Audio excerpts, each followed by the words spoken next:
And this must have been the inauguration that attracted the largest number of leaders from elsewhere, particularly in Africa, in attendance.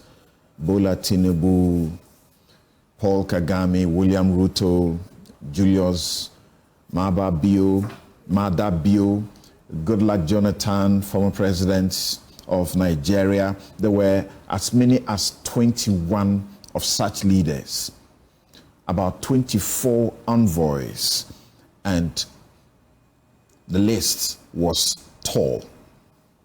So, let's begin. He was sworn in Parliament. Parliament was sitting in the public. And the dawn, before he was sworn in, Alban Bagwin was also sworn in, and 2 deputy speakers of Parliament.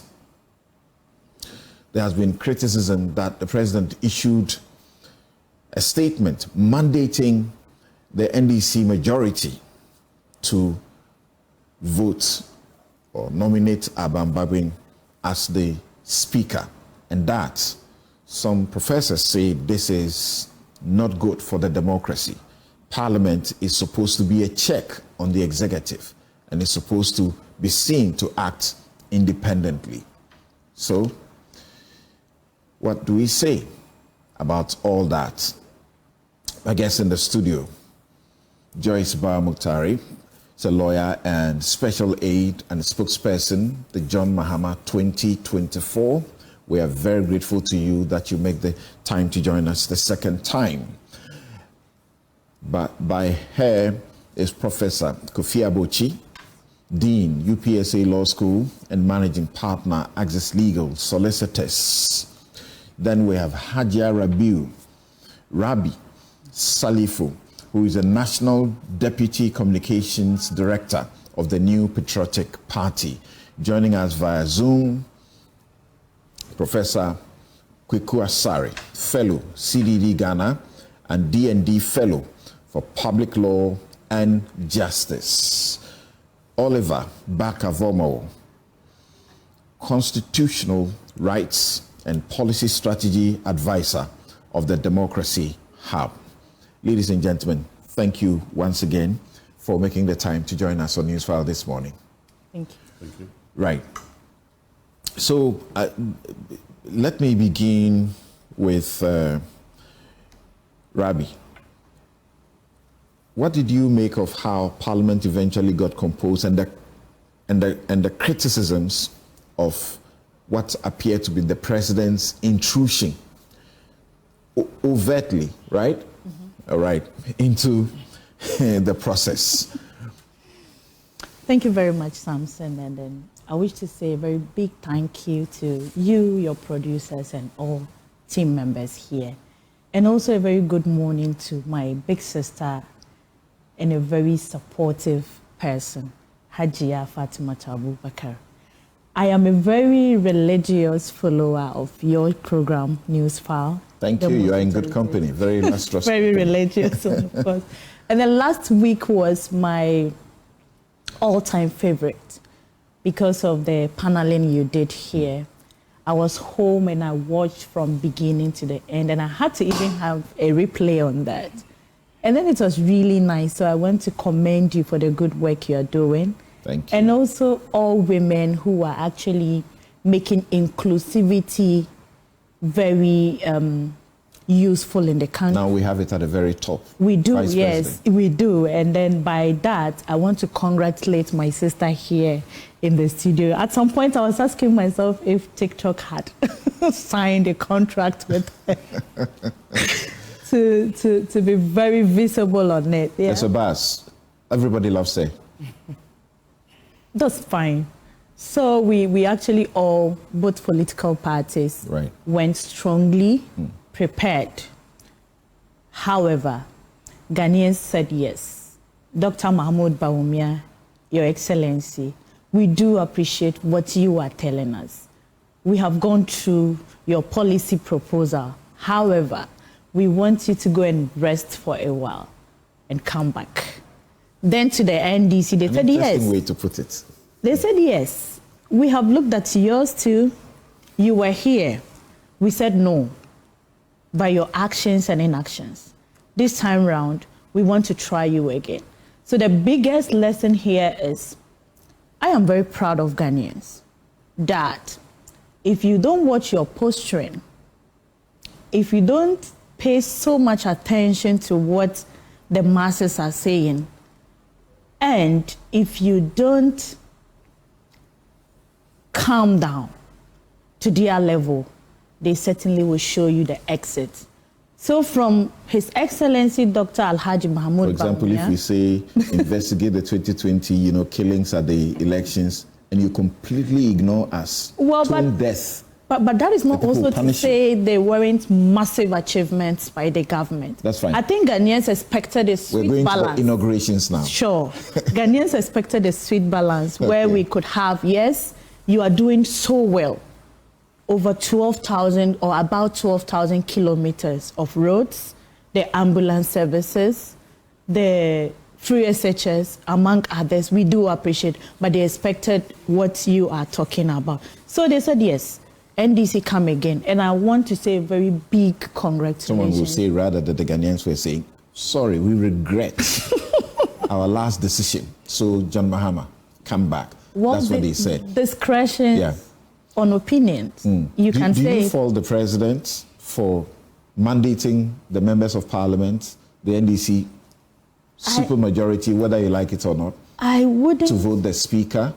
Not entirely, because I respect dialogue and consultation. And I think it's always the way to go for every leader. Just like you were saying, some people realized there were issues that the president, the former president, His Excellency Nana Addo Dankwa Akufo-Addo, should have opened up, or they expected a broader consultation. That didn't happen amongst, or with that had to do with the e-levy specifically, the issue of Cecilia Dapa and other things. People expected that, look, Mr. President would come, especially on e-levy, that is now a very big topical issue in this country, that, look, let's do this. Although he did his level of consultation much broader, but people expected more. Same applied to what happened in Parliament and the directives the current president, His Excellency John Dramani Mahama, did. So for me, yes, I'm for the people who think, yes, there should have been a much broader consultation. The parliamentarians should have been allowed to say, this is the person we want to lead us. Yes, but the statement was issued on the back of consultations with these people. I doubt if it was broadly done. I don't know. I haven't really dug deep into that, but I'm not too sure it was that broad, because if you have people talking... None has complained. People are complaining. No, I mean the MPs whose job it was. They probably wouldn't complain. The election of the speaker. They probably wouldn't complain overtly or overtedly, but don't be surprised some of them are talking to even some of us. Yes, some are unhappy, and it's so obvious that some are unhappy. Okay, so that's just an opener. Professor Bochi, do you share the view of Professor Kwesi Prempeh, for example, that yes, these things may be done, covertly, but to do it so openly is damages the perceptions, even the perceptions that Parliament, which is supposed to check the executive, is unable to do that? It's almost like the president is the one appointing the speaker to check him. Well, I'll tell you what, I am one of the few people who were the least worried about the president saying that. First of all, he wasn't president. He was still president-elect at the time he actually indicated that Parliament should consider going for. He was president de facto. Speaker, exactly.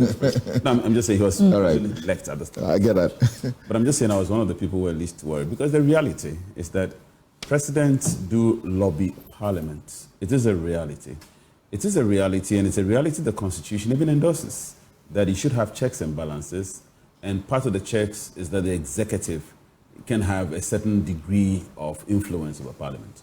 The reason why the president appoints the number of ministers he's supposed to appoint from Parliament is precisely so because he is allowed to have that level of leverage over parliamentary work. So the president deciding in some ways that he wants somebody to become the speaker It's not new. Now, it's also interesting for us to understand that part of the reason why the office of the Speaker has been reserved for a non-parliamentarian is so that, as it were, we have all these interplay of forces, consultative bodies, and interests, all coalescing to ensure that the one sitting there is ultimately going to help in some ways in government business. The president does not want government business to be stultified or stymied. And so he influencing or seeking to influence who becomes a speaker is a legitimate thing. He is not forcing or superimposing. And the nominee had to issue a statement thanking him. And people said, this tells you that he has to listen to the president. So the checks and balances gone. He is not forcing or superimposing. I think it's important for us to understand that. He is influencing the process. Is superimposition wrong? Yes, it is wrong. Is influence okay and leveraging okay? Yes, it is okay. The real difficulty we've had a history of parliamentary slumberness. You know, a situation in which parliament is sleepy and a situation in which parliament has been a follower instead of a leader. It is because of this history that is why people seem very worried and upset about what's happening. In reality, if parliament has been doing its job, this wouldn't have been an issue. But because parliament has had a history of pandering to the executive and members of parliament raising their hands trying to attract the attention of the president for purposes of appointment, it's because of these parliamentary experiences and history that explains why people apparently are so worried that are we once again back to deja vu, a situation in which parliament, as usual, is going to reflect the executive. But as I said, these things happen. We only have had it for the first time, seemingly, in the open. And so the question is, are we going to prefer the ostrich approach? The approach in which we know it exists, but somehow nobody talks about it, or rather, we've had a situation in which it's in the open. I would argue that perhaps this is actually an instance in which Parliament will be under some level of scrutiny and the Speaker will know that people are watching. And the reason is because the President preferred him. And the reason is because, as you indicated, he has thanked the President for that. And so people are watching. And if people are watching, then it means the Speaker has to be, careful so that he doesn't, so to speak, endorse the perception that he essentially, quote unquote, is in the books of the President. So my thinking is nothing new has happened. We've only had a situation of acknowledgement and an acknowledgement in which the public has been allowed to participate in the process of the President's preference. But in reality, this is something that has been going on all the time. Thank you. Professor Kukwasari, what do you say? You join people like Kwesi Prempeh who say this should not be this openly done.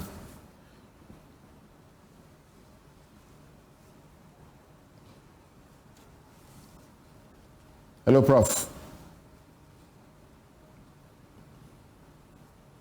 Please unmute your mic.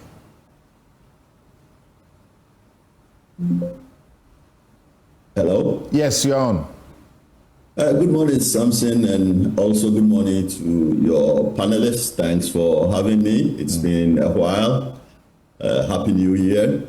Of course, I do agree with my friend, Professor Prempeh.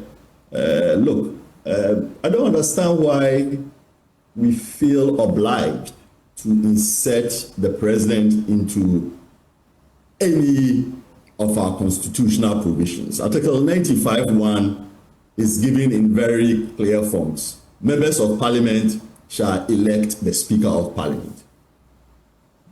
The members are sponsored by parties. Pardon? The members are sponsored by political parties. Yes, and the members are voted by people. It doesn't mean people should go and appoint leaders or whatever you said. It's irrelevant. Of course, they are sponsored by parties. People vote for them. But the Constitution has a way of delineating who should exercise what power. And so when it comes to the speakership, it basically says members of Parliament shall elect them. That basically excludes the parties, but it also excludes the presidency. Not just the speakership, but even the leadership of Parliament. I don't understand why political parties can sit somewhere and impose leaders on parliamentarians. If we elect parliamentarians who are not, I don't know what term to use, who are not trusted enough to appoint their own leaders and party bosses must impose leaders on them. I think that's a huge problem.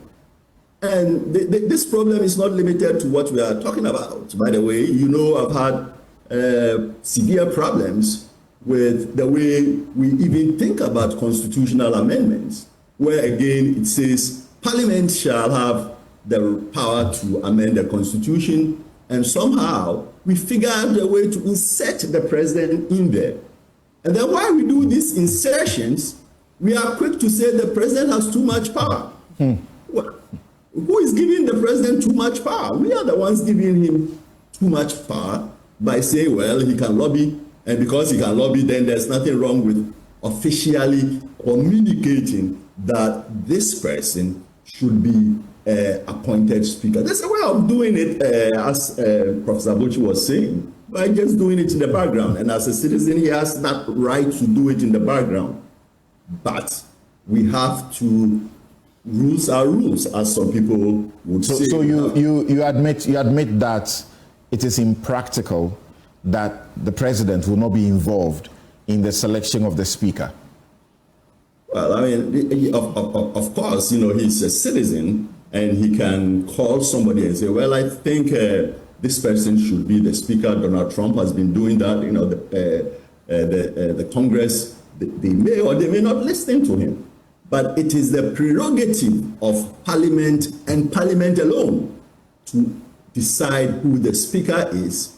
And even if it creates the appearance of impropriety or propriety, as you may want to put it, the president should not formally communicate. It's the formal communication which is the problem here. Nobody has a problem with the speaker because he did a good job in the 8th Parliament.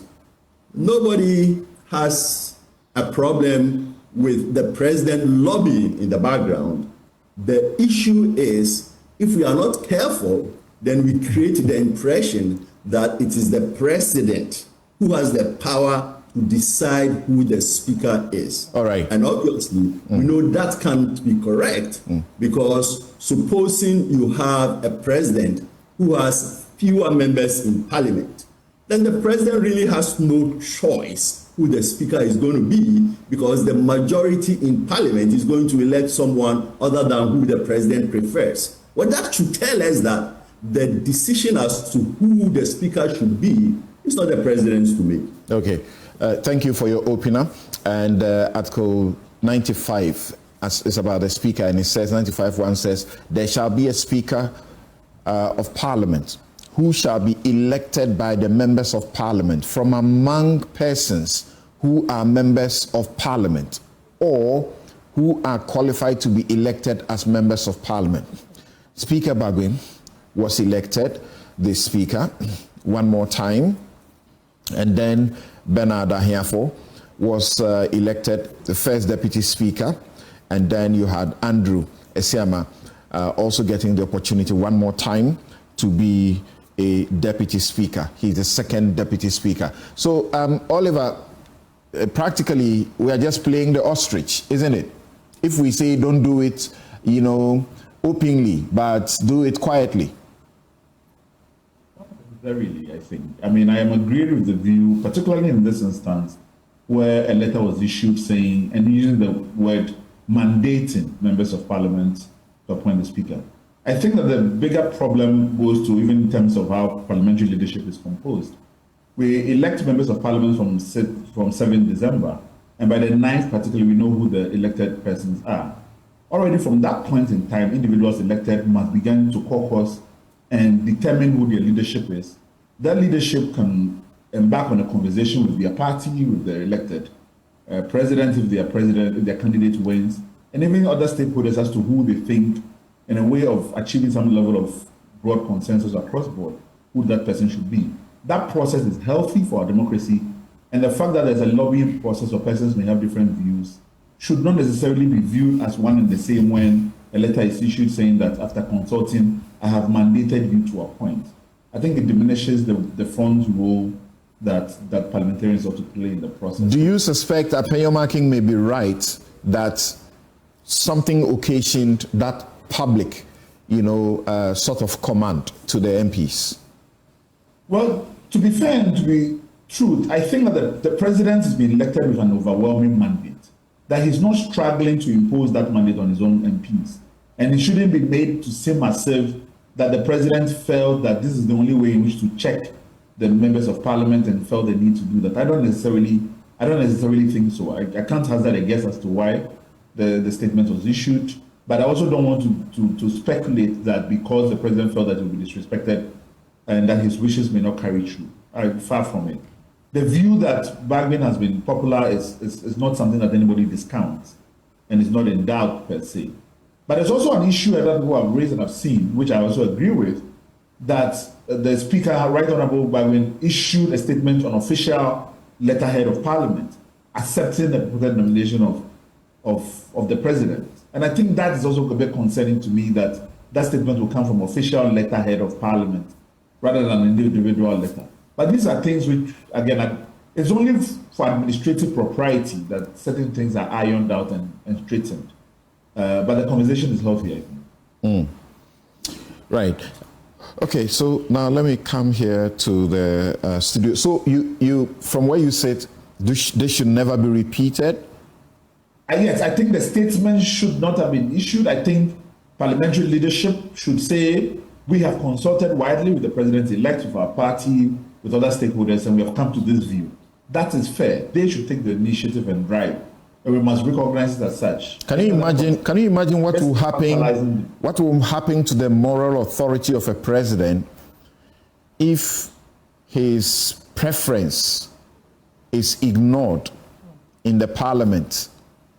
So I don't think that the president's moral authority is undermined, that his preference is ignored. If we are not creating the ecosystem for a dictator. The president understands in a democracy that he may have a preference, but he may not always get his way. And I think we should normalize the feeling that presidents do not always get their way. The president already appoints the Chief Justice. There's nothing that diminishes presidential authority that they must have a preference as to, and that preference must be realized as to who the Speaker is for him to feel to be in authority. I don't share that view, Okay, thank you. Joyce, so I was intentional so that you would listen to everybody and we hear you because you speak for the president. Well, thank you very much. And I have actually listened to all these views. These are actually views that have been widely published, and I think I've followed the conversations. And short of us being described as insensitive and probably trying too hard to disprove what people's opinions are on the matter, I think that we can just accept that it's happened already. The Right Honourable Speaker has duly accepted, and certainly we have also taken all these divergent views and opinions into consideration. But you see, I think that maybe just as a footnote to what I've heard from all the other speakers, it is also because there's also a certain history, Samson, a history of a certain disruption or disruptive outlook in Parliament. We also, what happened in the previous Parliament, for example, we saw how military officers invaded our Parliament. We watched the sort of, acrimony that actually ushered in the Bagwin era in Parliament. I believe that everybody is right in one way or the other. I also believe that a party leader, as he then was, that was just before he was actually sworn into office, also has a certain discretion, a certain latitude. And maybe just because we didn't want any unnecessary disruptions. Remember, we're also dealing with the New Patriotic Party, now suddenly in the, a micro-minority circumstance, and certainly going to be even more disrupted than they've ever been. I believe that in all sincerity, we may not have liked the approach, we may probably not all even welcome how it was done, but I also think that it lessened the tension and it brought down all the unnecessary, usual things that characterize these events. So I think that let's just take this in the very unique circumstances of what the history of Parliament has been. I heard another panelist on one of your programs even speak to the fact that they will reopen an investigation into why there was this attack on Parliament on that fateful night a few years ago. So there is a certain history, and I am convinced that on this occasion, this was done because we had considered all these circumstances of the history of what happened at the time. Sounds reasonable, but Parliament is supposed to be a deliberative chamber. Right. It's expected there'll be rancor. It's expected that, there'll be filibustering. All of these things must happen there. So why should anybody be concerned that there will be protracted processes in electing a speaker? Samson, when you come into office on such a high keel, when expectations are so high, you genuinely don't want to increase any tensions that already exist. Like I said, we take all these opinions on board. I don't want to belabor that point too much, okay? And maybe if I were not looking at it from the perspective of a very personal opinion and looking at it maybe from a very professional lens, I'm sure that I'll entirely agree with some of the views that have been expressed. And so I think that it's happened already.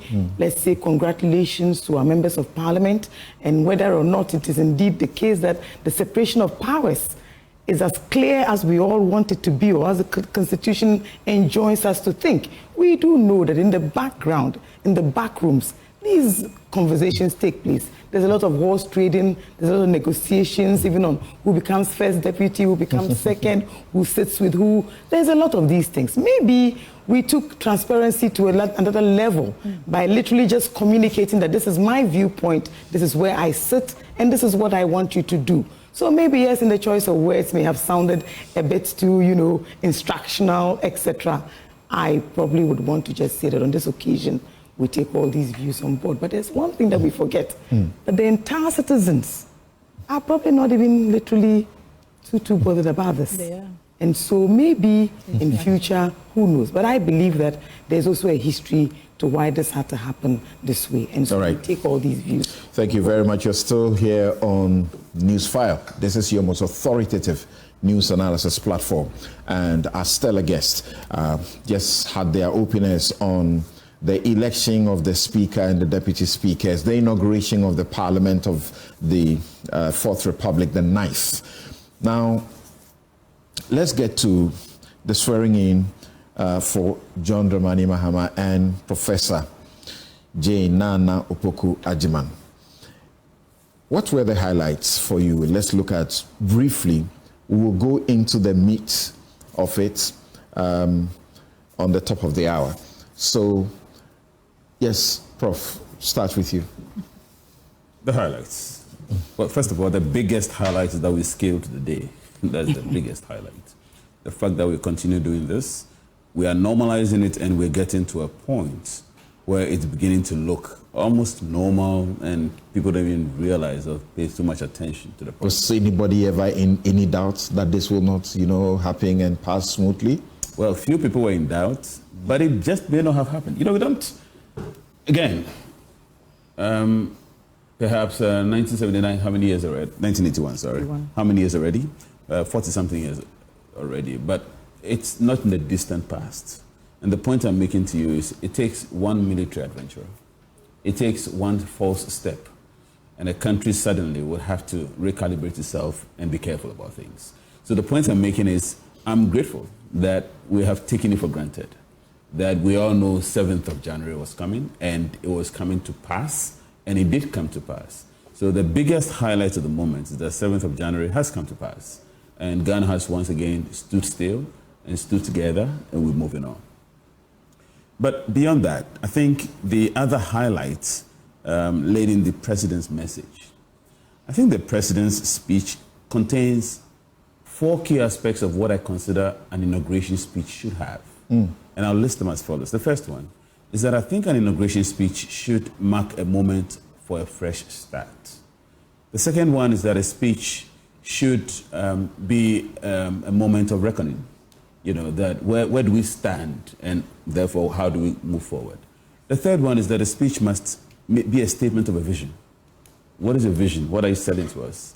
And the fourth one is that there must be a rallying cry of the charge and the work ahead of us. And I think the speech seems to have highlighted all these key things for me. So if you take the first one, the fact that it's a moment for a fresh start, I think the president, in many parts of his speech, but certainly one part I remember, kept saying that people are increasingly speaking about hope. The fact that there's a need for a fresh start. We are where we are. We may have experienced all kinds of things in the last 8 years and beyond. It's a restart, not a fresh start. Restart. Restart. Those are the words. Indeed. But restart is a fresh start. Because what you're doing essentially is that you stopped something, you are beginning it again, or you're restarting it. So it is a fresh start. That moment of freshness is good for every country. A country must go through a process in which the country begins anew, in which a country becomes refreshed, and the country re-energizes itself and moves forward.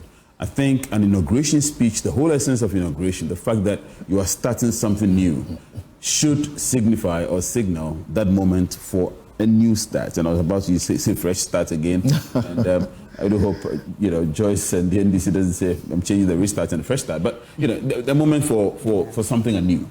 So I think the speech in that sense captured that. And the president was at pains to keep highlighting and re-emphasizing that, the fact that we stand in the moment of newness, and that moment of newness is going to signal an about turn of things that do not have to happen.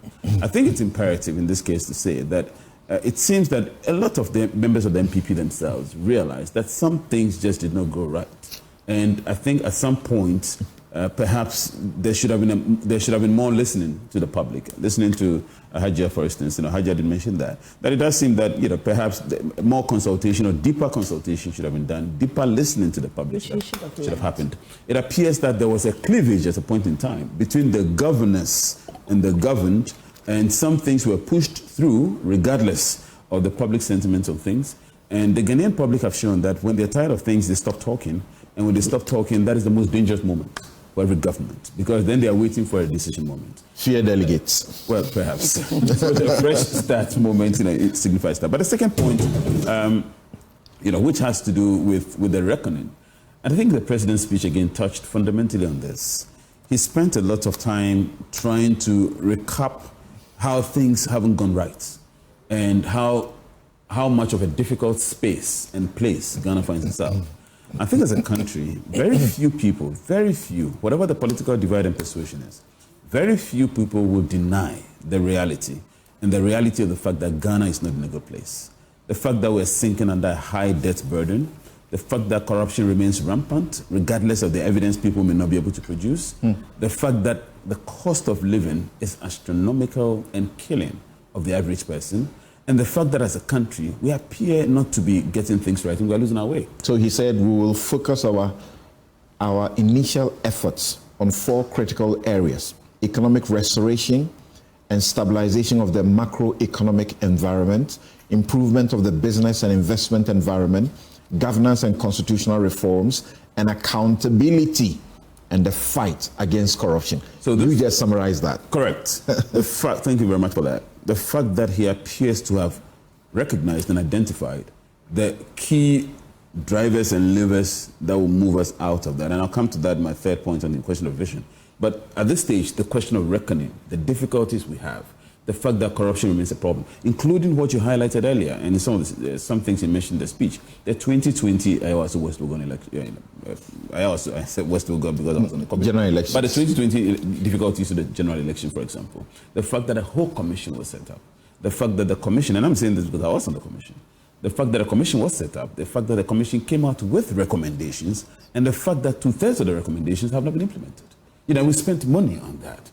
So there are a number of things that will baffle the neutral observer, that will baffle the political person, so to speak. And so the reality is that he has been personally assisting some of the victims, so he appreciates this issue that you raised for Ayawaso West Wuogon, for example. It remains a major concern. I'll tell you what, I have been particularly concerned, and in some cases, annoyed at the failure to implement the Ayawaso Commission report, because the consequences of Ayawaso were repeated in the last election.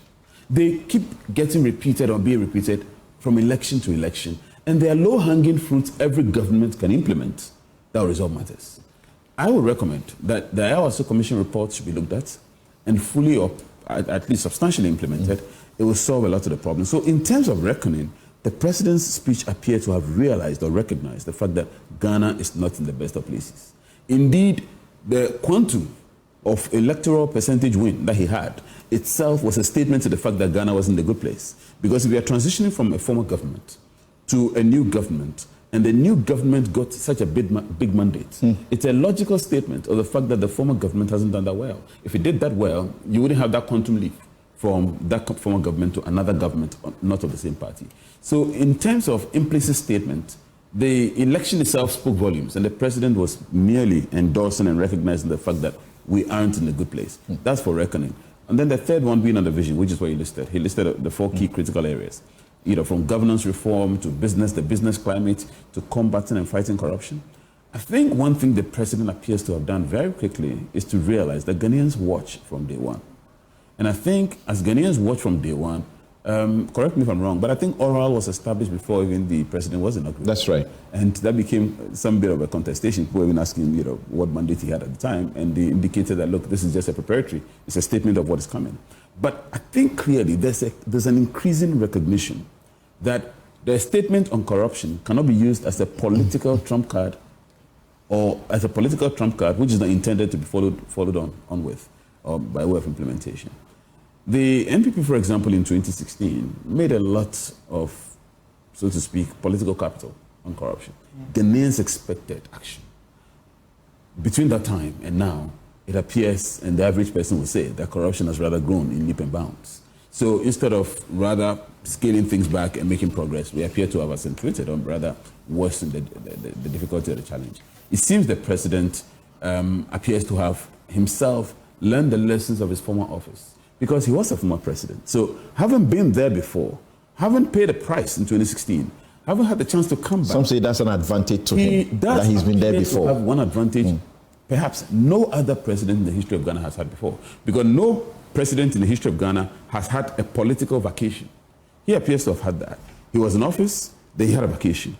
And then that vacation may have allowed him the requisite reflection, the opportunity of taking a step back and watching things from afar, the opportunity of therefore having a comparative framework of things, and therefore the ability to make better judgments. So it seems that his speech, once again, and his action is being reflected or informed by that. And the final one, in terms of the 4 elements that I indicated about inauguration speeches, which has to do with the rallying cry, it seems that, again, the president charged all of us.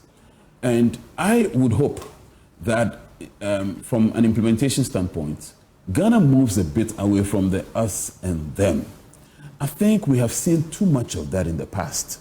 The tendency in which elections become political loss, not just political loss, but it becomes an economic loss for some people. The tendency in which election becomes a deficit for some segments of the populace, and others are kept out of the loop of entitlement until they have to wait and pray for another government coming to office. We have to get out of that. And remember that elections end on the 7th of December. And when elections end, the country must close ranks. We must come together, we must join forces and get engaged in the business of nation building. I did see or hear a chunk of that in the president's speech, and I must say that I was quite heartened. I was heartened to hear that we are one Ghana, we are one people, we are going to move forward, because the forces of poverty, the forces of suffering, the forces of underdevelopment, these know no political color. In the end, we're in this together. I think that the Constitution only recognizes election as the point of division for purposes of ideas. But once we go past that, the Constitution charges us, under the directive principle of state policy, that we should come together and develop this country. So I was very heartened listening to the president's message and inauguration speech and seeing the beautiful colors of the kente cloth and the the flag colors, and the entire display of oneness as a country. And the beauty of it, seeing all these foreign dignitaries there, the spotlight, the country being spotlighted by and the special 4 symbols that he intentionally chose with his tailor. Well, I was educated. I didn't know some of the meanings. I was educated. I think I was listening to... Right. Yes. Right. The morning show. That's right. 2-3 days ago. And Professor Adai Mensah. Yes. Ivan Adai Mensah, former VC of the University of Ghana. Educated all of us about the meanings of those symbols. I think as a country, it's beautiful to have a moment like this when you can see the country is still represented, for example, on the leader's dress. And suddenly we have to all go to school and get to learn about them. So I think something beautiful happened on the 7th of January, and I'm delighted that as a country, and we have to commend the NPP as well. and this is the part of it as well. Look, it's true that the defeat was heavy, and there's little to say by way of challenge and contestation, but there's been some sobriety, and there's been some silence and peace, and an acknowledgement that it is done, and we're moving forward. And I do hope that... He acknowledged Dr. Bawumia for the early concession. Indeed, and I saw the picture. Yeah, but some say, why? Did he have a choice, really? Well, no, he didn't. If you are decimated in this manner, could you afford not to save face? No, absolutely. Look, I saw Dr. Bawumia bowing before him. I heard the president acknowledge him and thank him for his early concession and what that did to the soul and peace of Ghana.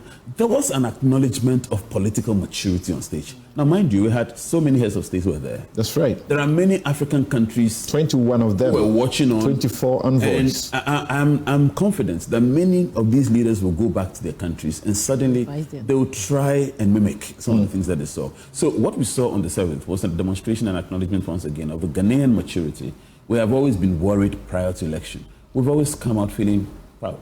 And I'm happy and confident that all the stakeholders and collaborators who have made this possible, it is once again an opportunity for us to just pat ourselves on the back, but more importantly, start the arduous task of lifting the common people out of poverty who daily sacrifice their little toil for the sake of Ghana. For the safety and prosperity of Ghana. And so I'm delighted about whatever happened on Saturday. The symbolism, positive or negative, of bringing Tuareg.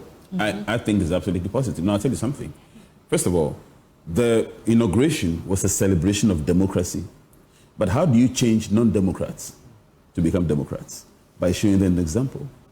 I guarantee you, if Tuareg would decide that he is going to go civilian, it's perhaps maybe because he stood on a platform that advocated one thing, that the virtue of governance laid in democracy. You don't change people from the outside, you get them involved. This is a military junta, and he gets the loudest applause among the foreign leaders who were there. That was the worrying part. Yeah. The worrying part was the fact that the statement that democracy delivers the public goods may be overstated and may be in some ways wrong. The fact that people have the right to say whatever they want. People can sit in the studio like this and say all kinds of things. But what I was worried about is the fact that I saw him greeting the president with a pistol on his side. That, I'm telling you, was... But that's for the security people and security experts. But I was a bit worried about that aspect. Beyond that, however, I think it was a perfect example. It was a perfect scenario of seeing him on the platform of example, so that if he has any plans of changing, that was the moment for him to see how best to become a civilian government. I don't think the best way is to keep him out. We don't achieve anything by excluding him. No. In any case, he's our neighbor. And so the idea that you keep your neighbor out in the interest of democracy, when we have border scenarios or border difficulties, who do we call? And it was good to also learn that a day after or so, he had meeting with the president, and they seemed to, be engaging in a way that may bring some fruits that many are expecting, that he too may transform, so that Burkina base will begin to also see democracy, the return to democracy. You've been listening to Professor Kofi Abochi, Dean, UPSA Law School, and we will take a break here. When we return, my other guest, Joyce Bauer, is here. Professor Kweku Asare is also standing by. Oliver Bakavomawo is on. Hajia Rabi Salifu is also here. And when we return, I do my take briefly, then we hear them in full blast. Of course, we will also focus some attention on the things the president has begun to do right after he was sworn in. This is Newsfile. We'll be right back. You're welcome back. This is Newsfile. It's your most authoritative news analysis platform, and here on Newsfile, as always, we put Ghana first. And we've just done with the first hour, and we have heard the erudite renditions and divergent opinions from our guests, Joyce Bauer Muktari, Professor Kweku Asare, Professor Kofi Abochi, Oliver Bakavomawo, and Hajia Rabi Salifu. And we get into the next phase of our discussion. So stay right here. But time for me to get you my take very briefly. So my take, I title it Punish the Criminal Vigilante Takeovers. Punish the Criminal Vigilante Takeovers. This will not be new to you because this will not be the first time I'll be saying this on this platform. Ghana has a law. It is called the Presidential Transition Act 2012, Act 845. It was passed to regulate political transfer of power after an election. This became necessary because party foot soldiers, did I say party foot soldiers? In fact, so-called big men in the NDC and NPP appear to lose their sense of civility and patience to follow the law, to take over management of public toilets and toll booths even. It is also the case that some political appointees, thieves, provoke party tax. The party tax we have wrongly labeled as vigilante groups. There have been allegations of destruction of documents and concealment of all sorts of things to cover up wrongdoing.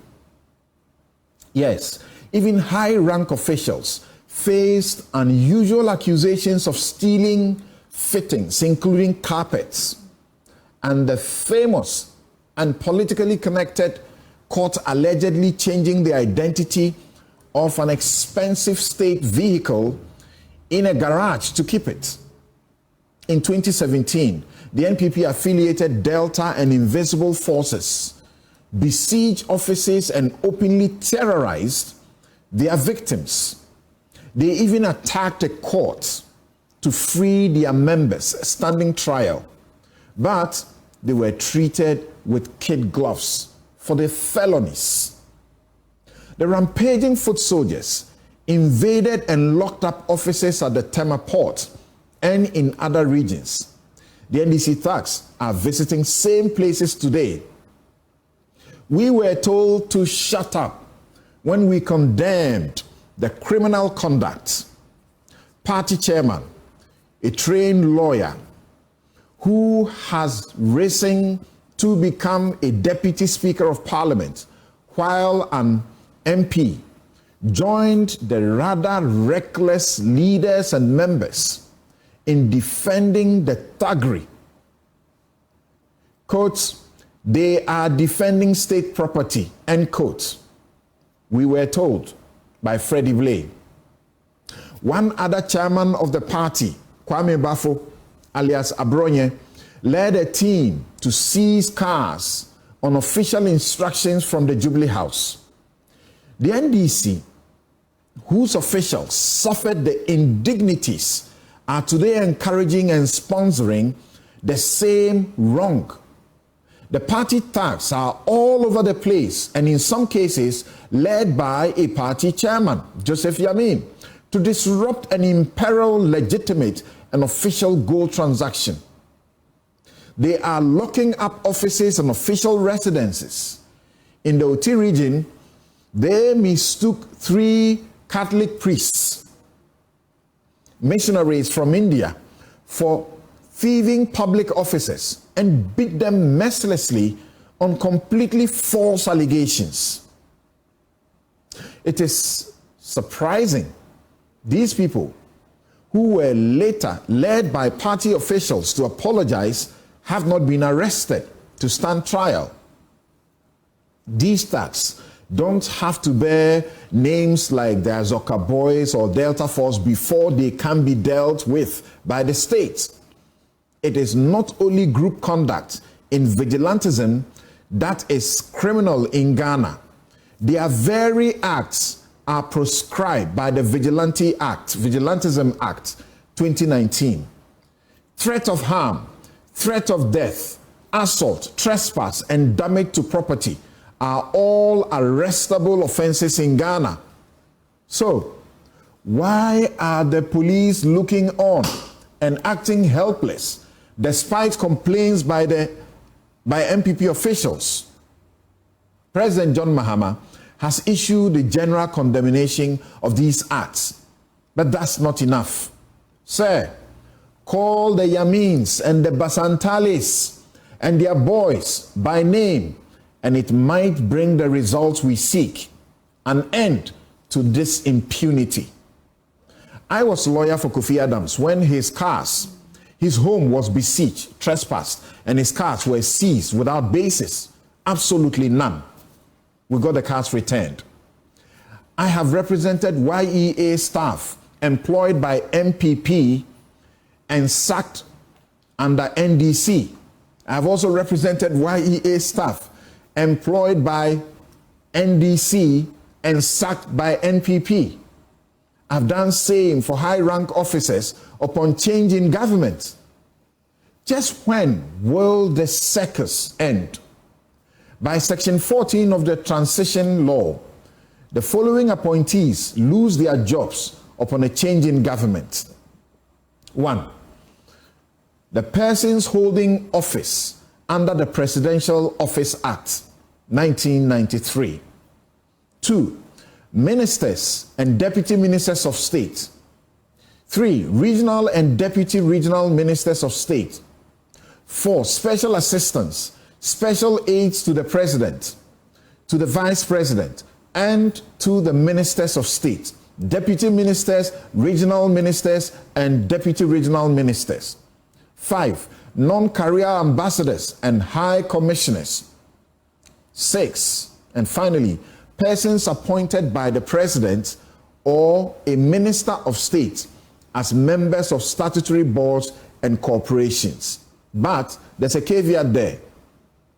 In January 2017, Eduji Tameklo led his friend Theophilus Donko to the Supreme Court and got the court to give a narrow reprieve for heads of public corporations, statutory boards, and authorities. That is, they can only be removed in accordance with the terms of their contracts and law. In part 2 next week, I will speak about effecting responsible and lawful citizen arrest of suspected looters of state property and wrongdoers during such transitions, and the need to resource the office of the Administrator General and the estate unit as part of effective measures to end the recurring violent takeovers. And that is my take. I return quickly to my guest. You're welcome back. And guess what? President Mahama is at work. Now, there is a new executive instrument, Civil Service Ministries Instrument 2025. We'll try and put it out so that you see under the hand of the president. And the following have become the new ministries. There's a Ministry of Finance, it stays as it is. Ministry of Health stays as it is. Ministry of Interior, Ministry of Defense, Ministry of Education.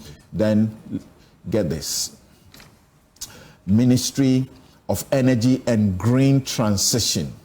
Ministry of Roads and Highways stays there. Ministry of Transport, Ministry of Sports and Recreation, Office of the Attorney General and Ministry of Justice, Lands, Ministry of Lands and Natural Resources. Then Ministry of Local Government, Chieftaincy and Religious Affairs, boxed together. Ministry of Foreign Affairs stays alone. Ministry of Communication, Digital Technology and Innovations.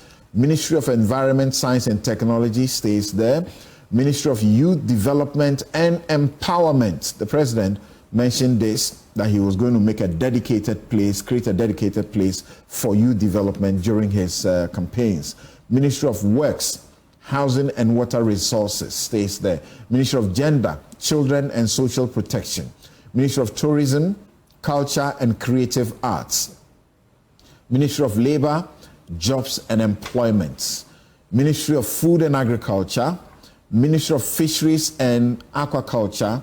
Ministry of Trade, Agribusiness and Industry. Take note of that. Trade, Ministry of Trade, Agribusiness and Industry. And the previous one, EI 2021, is revoked by John Mahama. Thank you. Now, let's stay here, and I will go to my guest on Zoom, Professor Kwaku Asare. Prof, the inauguration, your highlights, the swearing in, your highlights, over 21 leaders from the sub-region, Africa, and even beyond coming here, 24 envoys, and we are hearing that this must be the first time that we have had them in such numbers attending a swearing-in ceremony for a president in Ghana. And then you also heard the president. What are your highlights? My brother Abochi did a thorough job of raising the highlights. I would want to add that as I observed the president, he felt, I could see that he was feeling the weight of the moment. He's a second-term president whose second term is sui generis in the sense that it's not a consecutive term. So he's had the opportunity to sit back and reflect, unlike most second-term presidents who tend to assume that they have ascended to the second term because of some good work that they have done in the first term. That can be a burden, because if you assume that the electorate have endorsed your first term, it may lead you to lose focus. He doesn't fall into that category. He's had his first term, then there was an 8-year gap of reflection. And you could feel that he was feeling the weight of the moment, that our democracy is in danger. And it's upon him to right the ship of state. You could tell that. And the notes that he played, Abochi has highlighted many of them. I want to highlight others. He talked about truth-telling, that he would always tell us the truth. And that, to me, was extremely important because of his Vandal origins. The president and I are both from Commonwealth Hall, and our motto is truth stands. That's right. So when he said truth-telling, he was speaking to me directly. It really touched me, and I could feel that he meant it. Then his emphasis on accountability was very important, because corruption, waste, financial loss have become a culture that we have accepted. And I get the feeling that the president understands that something has to be done. And you discuss his preparatory work on oral. I like oral. Yeah, some are surprised that people of your caliber always insisting on the due process of law. You are in support of oral. What is the absence of due process with oral? Oral is nothing more than a corruption CCTV. It's a closed circuit TV. It says all eyes are on you. If you see something, say something. That's what oral is. I don't know why this is unlawful. If you see your neighbor's house burning and you call the fire service, what is unlawful about that? Why is corruption so important that if you see that somebody is corrupt, you are not allowed to pick up the phone and call somebody at the presidency or somebody in authority that, hey, this guy is engaging in corruption, or this policeman is asking me to pay a bribe? I just don't understand the fuss about lawlessness. It's just this whole notion that corruption will always fight back, and somebody puts up some tweet, and then the whole world is talking about due process. What due process has been violated? There's no violation of due process. The president is simply saying, if you see corruption, report it to me, but I'm a busy man. So I'm setting up this hotline or this group of people so that if you see corruption, you go tell them, and then they can sit through the information and direct it to the proper people. That is something that should be institutionalized, because corruption is really ruining this nation. And we can't be nice about how we fight it. We must confront it like we are in a war. Otherwise, it's going to devour us. So I love his emphasis on accountability. And I could feel once again that he meant it because of that 8 years that he's been out of power, and he's observed what is going on, and he's diagnosed what is wrong with the country. Then I also like the fact that he hit on the note of unity. He says, I'm going to be the president of all. Whether you voted for me or not, I'm your president. And this shouldn't be all that interesting, but it is, because it has not always been that way. Abochi mentioned the we versus them mentality in the country, or the we versus them culture in the country. That is not sustainable. I don't recall a president who didn't say that I'll be president for all of you, those who voted for me and those who did not. But that's why I preface my remarks by saying his second term is sui generis. He sat back, and for 8 years, he's watched things and he's learned valuable lessons.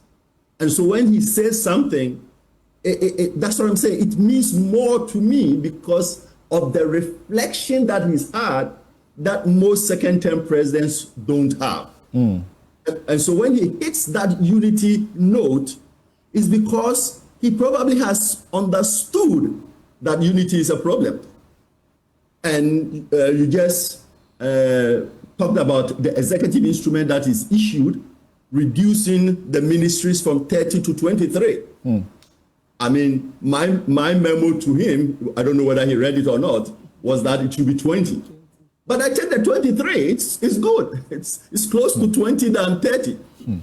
What I would have loved was that this was done not with an executive instrument, but with legislation, with a statutory amendment, so that it becomes ensconced. I mean, an executive instrument, the next president can come and revoke it and increase it to 40. But you have to create some culture where it is not too easy to create a ministry.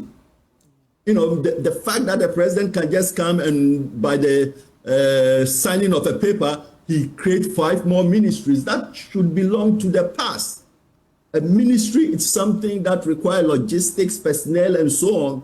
So the only time that you should successfully be able to create a ministry is if you have gone through parliament, gone through consultation, and so on. Ideally, we shouldn't be changing ministries the way we do. I also like the way he reached out to the outgoing president and talked about how the outgoing president addresses him with Johnny. The way he reached out to my good friend, the former Vice President Baumia, it was nice. It was a nice ceremony. And I must tell you that when I watched it, I was very proud as a Ghanaian. I was very proud as a Vandal. And I was very proud to be as a friend of the president, as well as a friend of the outgoing Vice President. Right. So this is something that Ghanaians should celebrate. But as you try to allude to, it must be followed by action. Action number 1, there must be zero tolerance for corruption. That is a must. Action number 2, there must be recovery of all looted assets. Any divergence from that will create all kinds of problems. There has to be total commitment to the recovery of all stolen assets. All right. Action number 3, personnel is policy. The president must continue to convince us that he's reaching out and he's using the best people to do the job. So far, I'm very impressed with the appointments that he's made. Atoforsin, Dominic Aini, Gina Paul, Callistus Mahama, These are very good people. And it gives me hope that something different is going to happen. And of course, you know me, I'm going to be observing. And as long as he's on the right track, I will edge him on. But any deviation from the right track, and you know, go spend will go crazy. So happy to be a Ghanaian. Very, very good inauguration. I got to congratulate the persons who put it together. I hear NDC has a guru in these matters. We got to congratulate him. Maybe we need to appoint him to do it for the nation, whether or not that's NDC is in power. Pardon? Standogbe you are referring to. Okay, Standogbe, that is a national asset. He did a good job. And that's somebody who we should use, whether or not the NDC is in power, because he's proven that he knows how to do these things. Okay. And so you are also happy the president just beginning to say a few things quickly. His commitment to review the constitution. I know if I don't watch you on that, we will take the next hour discussing that. But very briefly about what you have to say about that, plus the instructions to, as it were, investigate the 2020 election, killings, 8 people, and also the 2024, we're told about 5 or so people were killed again. I mean, I'm absolutely for that, investigating deaths. Beyond investigation, we have to ask the question, why hasn't the investigation been done, and hold some people accountable? You know, the police should not wait for a president to come and tell them, investigate the death of somebody. That is something that we pay them to do. And if they are not doing it, then we want to know why. Were there political pressures on them and so on? And then hold the people accountable who did not allow that to happen. Of course, on constitutional review, you know where I stand. Look, we've operated the Constitution for 32 years, and I don't need anyone to review the Constitution to tell me where changes need to be made. I can tell you where the changes need to be made. So what I want the president to do is to bring bills, or to encourage people to bring bills to make changes. We need to elect our district executives. We need a cap on the number of justices, both at the Supreme Court and at the Court of Appeal. We need a cap on the number of constituencies. I personally have nothing with the ex gratia problem, because I believe that's a problem created by the committees that we set up. If we set up good committees, if you put me on a committee, my ex gratia will be a plaque, a certificate of appreciation. So one way or the other, somebody is going to determine the salary and benefits of government officials. Right. And the question is, well, how do we do it? I don't think that requires a constitutional amendment. That can be addressed with a statutory amendment. People sometimes confuse what can be done statutorily and what can be done with a constitutional amendment. Constitutions do very simple things. All right. It creates a government and defines their power. So if you want a change, the change should be subtle things that are not working. Right. But to get a commission, review the Constitution, that tells me there's no problem. We are looking for problems to solve. Right. We did one 2010, and 40 years ago, we are still talking about it. What did we learn from that? And let's get to work. Let's start the amendment process now, right, rather than another review of the Constitution. Okay, thank you very much. Now, Hadia, the president says that he will focus on what he calls his focus on his initial efforts on 4 critical areas: economic restoration and stabilization of the macroeconomic environment. We know that's been hemorrhaged. Improvement of the business and investment environment, governance and constitutional reforms, and accountability, and the fight against corruption. What were your highlights? Yes, thank you very much, Samson. And then before I get there, I want to take you back a little by just making it more clearer on what my sister spoke about, the history in Parliament. I say it to be more of a unique happening during the last administration or the selection of the Speaker of Parliament. We all saw what happened. It was unprecedented. Hung Parliament. Numbers were actually very, very critical in the process. And seeing what happened was only justified. And that, I find it needless for the president to have come openly to say, get this person to be the leader, instead of going through the electoral processes that we all expected. So, of course... So you don't buy the explanation that honestly, this was intended to calm and avoid a repeat of 7th January 2021? I have listened to other people from different countries, especially Nigeria, telling us that, look, you guys have done very well from our campaigning to election to post-election. This country has been largely peaceful, and there wasn't any need to say you are curbing tensions or you are putting mitigative factors to curb it. Okay, your highlights on the swearing in of John and Jane. I want to take it this way. I don't know if I can touch on your take before I progress. My take is not for discussion. Thank you so much. I just wanted to add something, but it's fine. I'll leave it there. I want to look at the protocol, the flair of the program, then policy direction of President Mohammed's speech. Looking at the protocol, I'll start with my brother, Prof. Abuche's point. You see, somebody told me again that, Rabbi, I got so intimidated, especially when I saw President Muhammad holding Ibrahim Traore's hand. Did you see that? He held almost everybody's hand. No, he had a way he held his hand. He held Baumia's hand. He held several others. He had a way he held it. Okay, that's even quite low. All right, but make your point. Yes. Coming on there, I'm not a security person, but just a lay person's view. I think he having, like Prof said, the side pistol with his other security detail being heavily armed wasn't too good for us. Even the optics of it wasn't done well.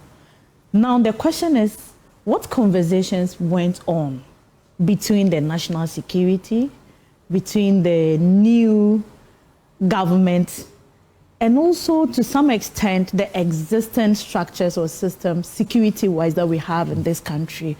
I would want to say, look, given the cheers he got, how louder the applaud went, and also bringing it to the fact that the NDC is coming from a traditional history of coup and all that, I was like, okay, so those clapping so hard, what is in their mind? Was that a validation? Is that to say our young people would want to try that again? They have said that even in official surveys, if you haven't heard, that they prefer military regimes to the democracies because the democracies are failing. They are not delivering the dividends. That is also because when we do well to detach ourselves from working in silos and then coming together to work as a team for the bigger benefits of the country, then that confidence will come back. And then now we are resetting, isn't it? I just want to believe that this reset that Ghanaians are calling for, have called for, is going to come differently from what they didn't like, so that we can say, okay, we have that confidence back and nobody will be talking about coup versus democracy and all that, because I think democracy is certainly the way to go. And I heard Prof say he is sure the discussion that was held after would have motivated him to want to go back, and other leaders that came to say, okay, we want to really be more democratic like Ghana than what we are practicing. Flair of the program, I loved how the women appeared. I'm being gender biased, but that's fine. I saw Hajia Samira Bawumia, my own Samira Bawumia, my own beautiful Samira. She appeared in the African kente. Precisely the usual Ghanaian, elegance. Yes, so beautiful. And I sat there and was wondering how she would have stood there as a first lady. But God's time is the best. My sister was outstanding as well. She took to TikTok. We saw all that. We saw her at the grounds. Event organization, they got it well. 2016, a lot of their activities, including party reorganization, wasn't done too well. So I saw some benefits in losing from them. So that defeat, they got huge gap, moved them to the drawing board to say, what do we do? What do we get right? What do we learn from the NPP? And having learned how we do our branding, having learned how we do our stage craft and everything, I sat and said, wow, our guys have actually learned so well from the NPP. And that gave us that respect on the global scheme. People were happy with that. They said, look, Ghana, everything was top notch, except that of Ibrahim Traoré, when people were or had spoken about. Going quite specific on the policy direction. Yes, talking about the thematic areas or key indicators, macroeconomy and all that. This got me. And then I being somebody from a pro-poor region, I would say this actually got me. And I read from what the president said. Quote, we need to look beyond temporary fixes to find lasting solutions for the complications we have experienced with power, water, and sanitation. We must continue to invest in our agricultural sector and grow our economy to that so that it lifts the bulk of our most crippling financial burden, especially among the poorest of the population. I'll end it here because I don't have to read on and on. Now, when I looked at it, I said, yes, we should be very particular and deliberate about pro-poor policies. We should look at how best we can implement certain policies or agenda in the country that would get women, children, and the vulnerable largely benefiting. The point here is sustainability. We have reset versus sustainability. And I'll go quite practical here. Why is it versus? Versus because we are for continuity, and we were for continuity. The Women's Bank is not sustainable? Even my sustainability here is in context. Okay. And that is what where I am coming. The point of mentioning agric, water, sanitation, and among others, is that when you look at even education first, before agric, gender parity is something this government will never stop talking about. And nobody can take that from President Nana Addo Dankwa Akufo-Addo in terms of education, free SHS to be precise. When you look at the boy-girl ratio enrollment at the senior high, we all saw 100 to 64. That says in every 100 students, or for every 100 boys, you would have had only 64 girls. And now it's gone the other way. It's a whole flip. 64 boys versus 100, 64 boys versus 106 girls. Now, the young woman in Wulensi that I know personally, I don't know if it's okay to mention her name, but her father is probably watching this program because he told me he was going to watch it. She calls me her mentor.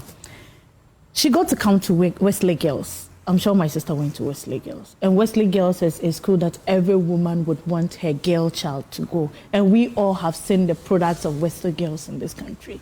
Now, how did she get there? Access was made available. Now she graduates and comes home. Instead of now saying, okay, Rabi is the satellite person or Fatima Abukari is somebody we can look up to, the numbers have started increasing.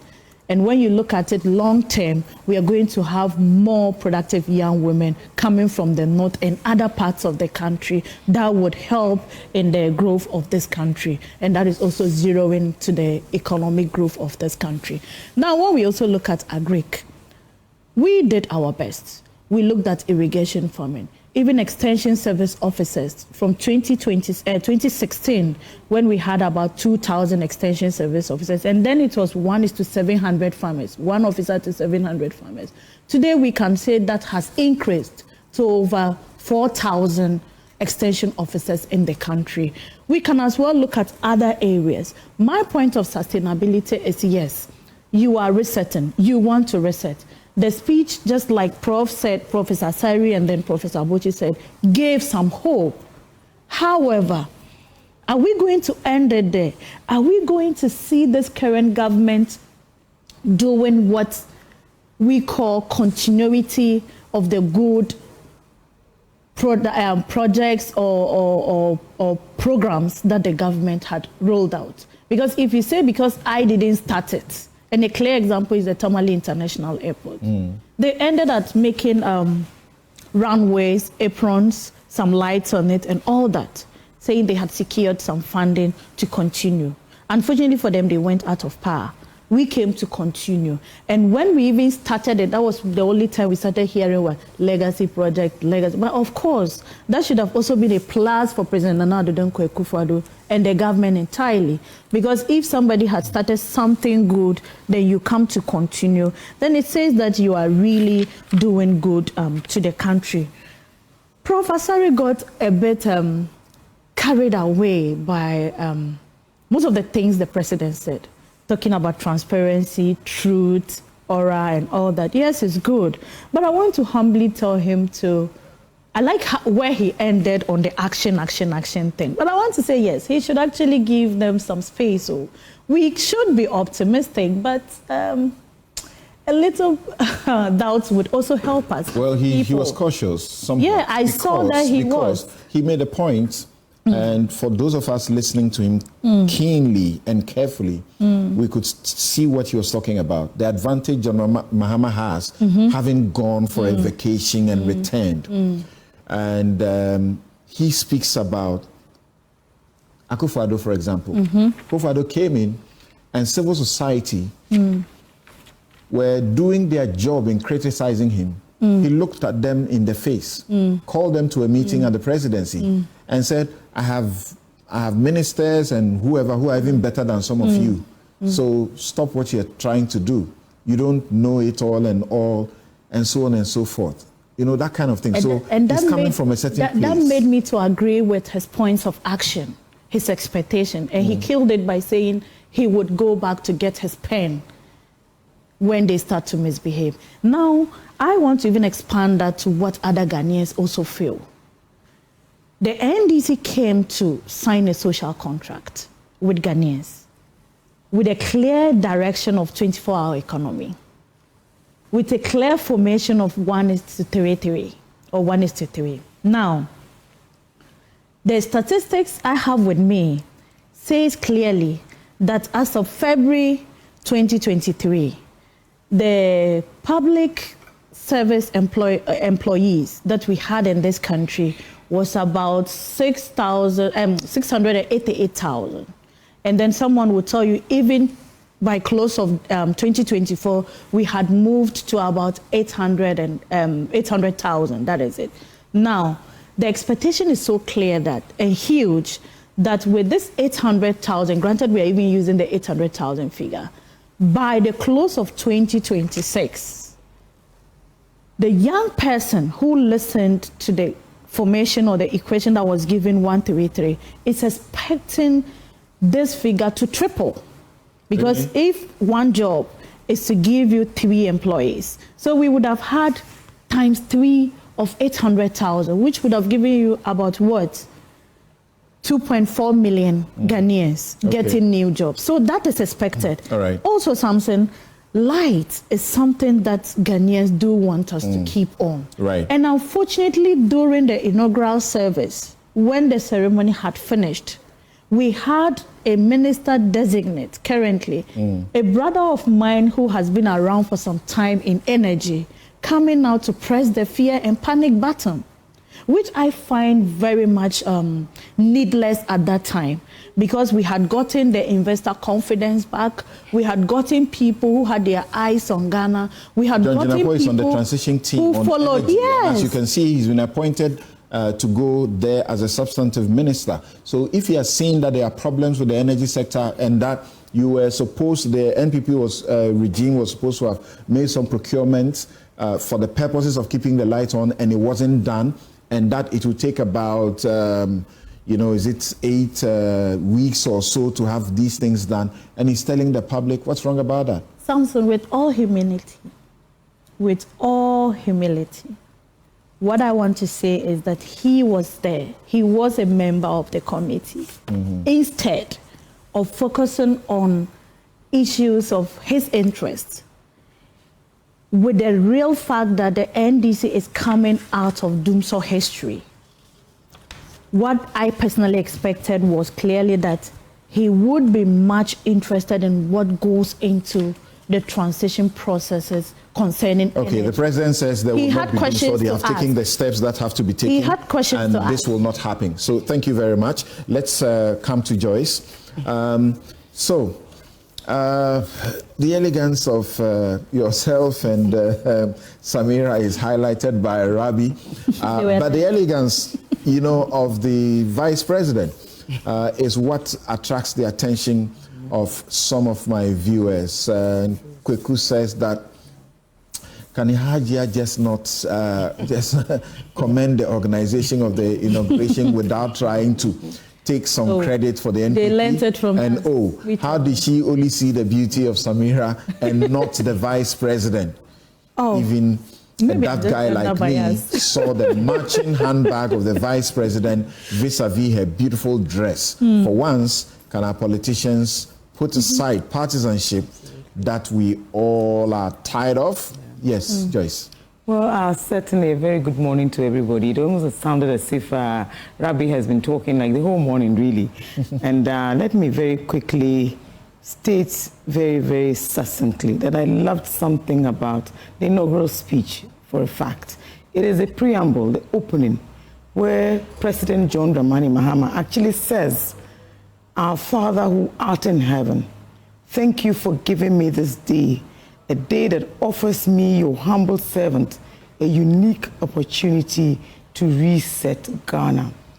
On this very, very auspicious occasion, President John Dramani Mahama had reason to thank God and to bring the glory of God into this auspicious ceremony on a platform that every international observer actually followed with so much hope, so much anticipation, such expectation that indeed we were actually ushering in a new dawn, one where we have a certain sense of a new leadership, a man who brings enormous experience to the job.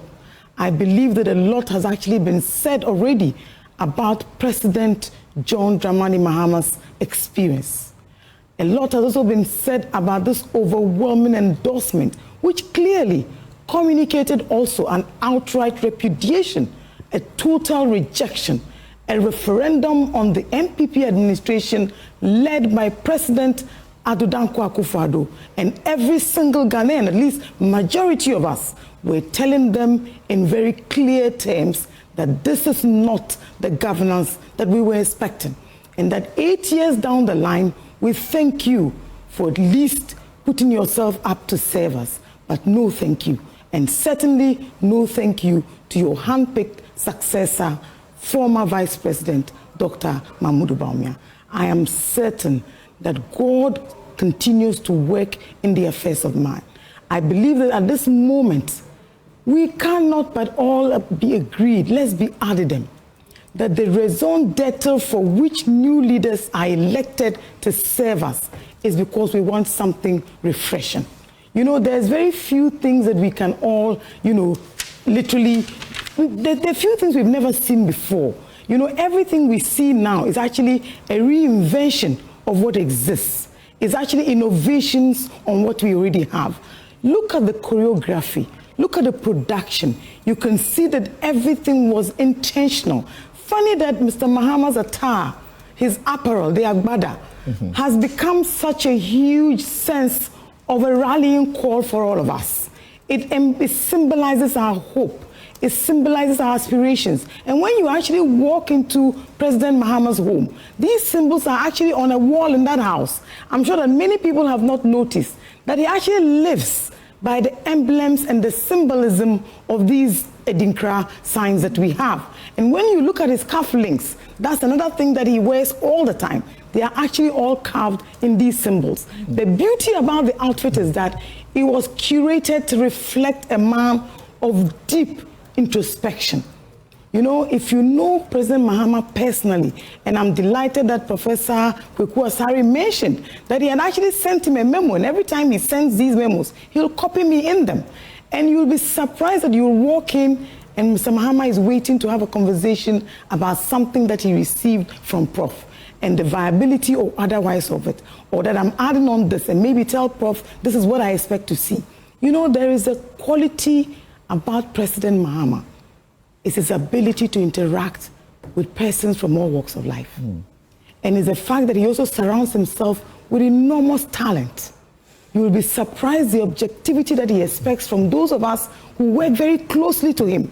And this is one individual that if you were to walk in on a morning when President Mahama is wearing something, and then you look at it and you say, no, maybe we should do something else. Sometimes he will even ask you, so we're going here, what do you think I should wear?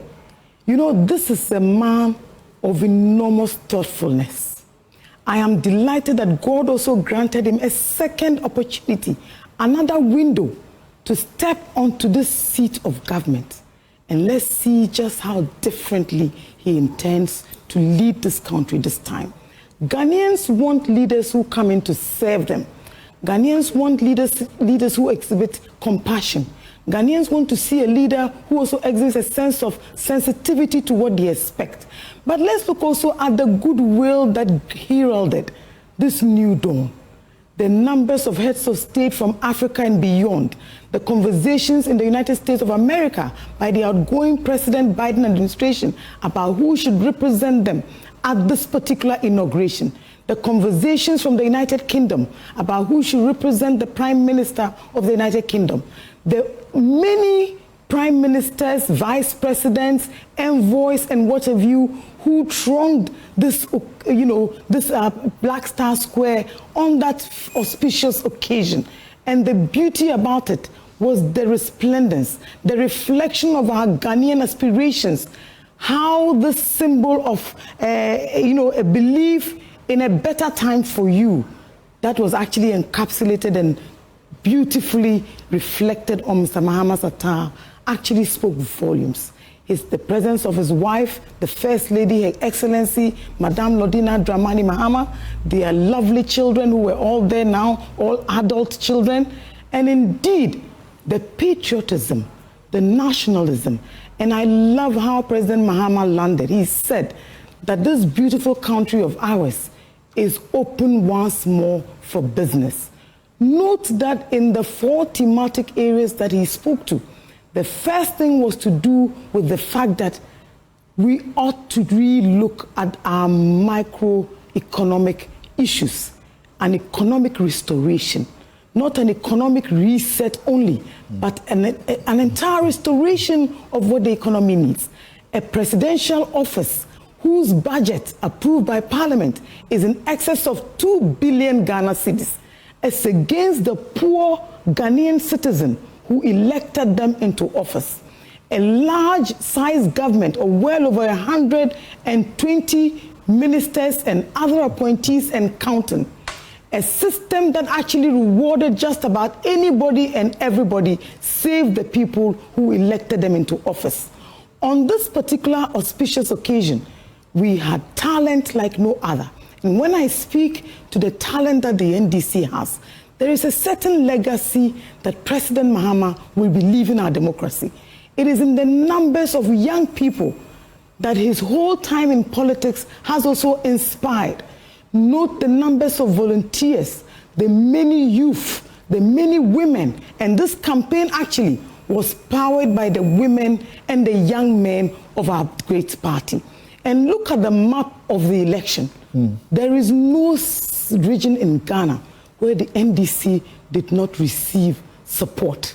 Beyond our backbones that are largely our own territories, look at the others too.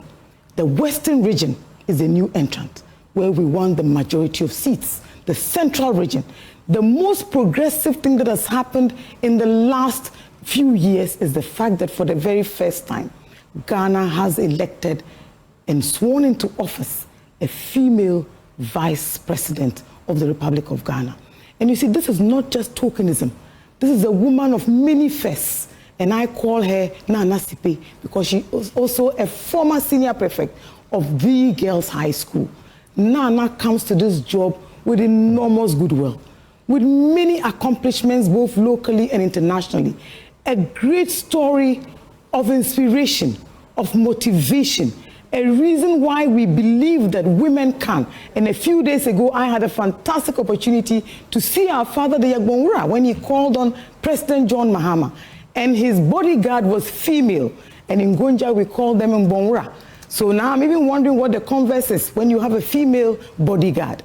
Look, Samson, something great is happening for Ghana. And just look at the first week in office. Even before he was sworn into office, we had conversations about oral, Operation Recover or Loot. You see, not every action should necessarily be cast in law, for example. There is a great raison d'etre for which society also listens to its citizens. And when you go to prosecute a campaign, you return to the table knowing just what the people are expecting. And yesterday we saw the inspection by that committee. And funny enough, some of the outcomes will interest you. That some people who have actually bought land that were assets belonging to the state, now saying that those assets should actually be returned to the state and that they are actually no longer even interested in pursuing the purchases. That must be something that is actually heartwarming. Are they not saying that out of frustration and potentially embarrassment that they will suffer under the But there must also be that sense of patriotism from our citizens beyond the law. That beyond taking them to court, especially when you hear that on some of these lands where nothing has taken place, they are just bare lands. State lands. Absolutely. And why do you think that this is actually such an important conversation? We inherited most of these things from our very first leader after independence.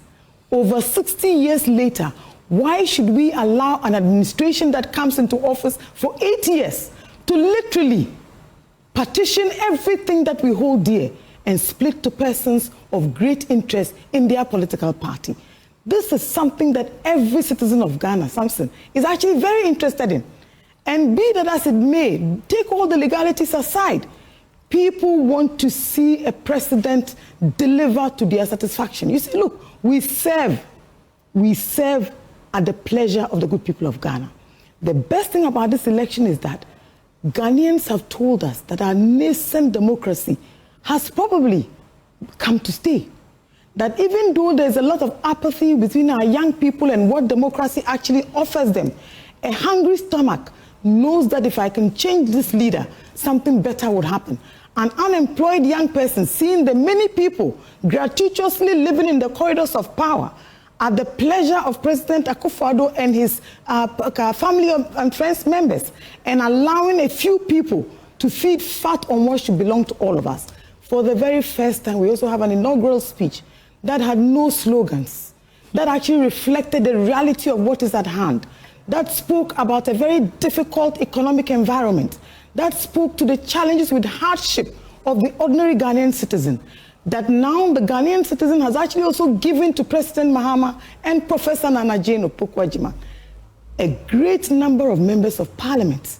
That also speaks volumes, that on that day, many people went to cast their ballot looking at what their personal circumstances have been in the last 8 years. Everybody who took that step to go out there and vote for change did so with very high expectations. One thing I took away from this beautiful speech is the fact that it actually in many ways restores enormous hope. We can dream again, Mr. Mahama said. We can hope again, Mr. Mahama said. We can look forward to a leader who will do things and do them differently. You know, for many people who served at all levels of this great man from the minute he left office, and not many of us even believed at the time that he will want to return to contest for the elections.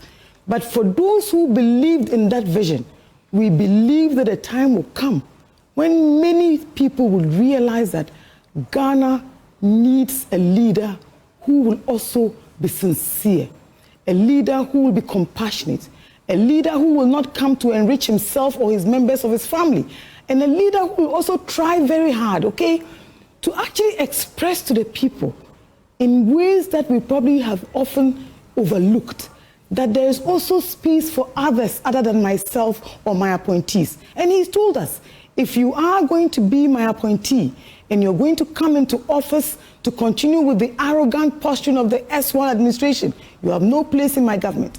If you are coming in to seek personal aggrandizement, you have no place in my government. If you are coming in also just for personal gain, you have no space in my government. And a few days ago, one of our very distinguished party elders said to me, when all the appointments are in place, you people need to sit together and agree on how you intend to live in government, because you've also been in opposition for a very, very long time.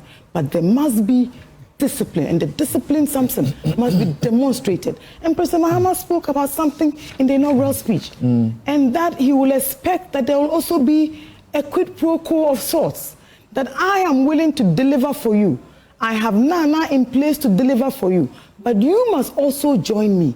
Give me the support that I need so that together we can build the Ghana that all of us will be proud of. Samson, we are overly indebted at over 740 billion and counting.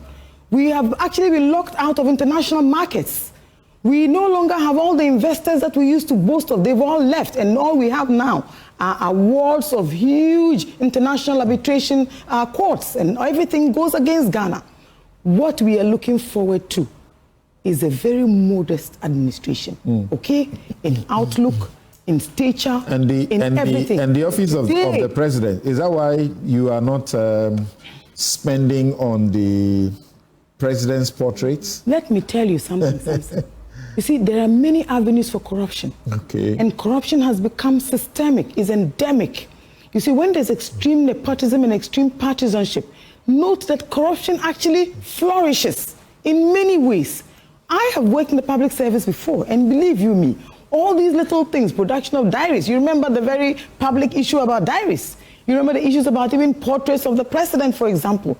In America, wealthy as they are as a nation, people sponsor inaugurations.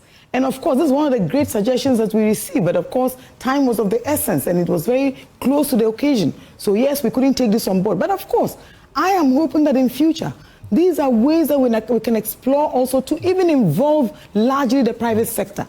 So beyond all the things that we want to discuss is the fact that we are actually ushering in a new dawn. A new dawn where we don't come and sit and talk about parity in the tertiary education, because, Samson, we also achieve parity at the primary level. All right. It is the only reason why you can actually build blocks on that level of parity to see same reflected in the tertiary institutions. Right. But for the first time, Samson, we've heard about WAEC being owed. We've heard about tuition fees not going. We've heard about feeding grants not going. For the first time, there's also new liberties where people are speaking out and knowing very well that they will not be sanctioned, they will not be sacked, you will not be invited to the Jubilee House and told off. That parliamentarians, everybody now, look, parliamentarians lost their seats because they stood up to former President Akufo-Addo, and we know them. Apia Kubi is in the system, everybody knows that. Let's stop nitpicking and focus on the fact that this is a completely failed administration.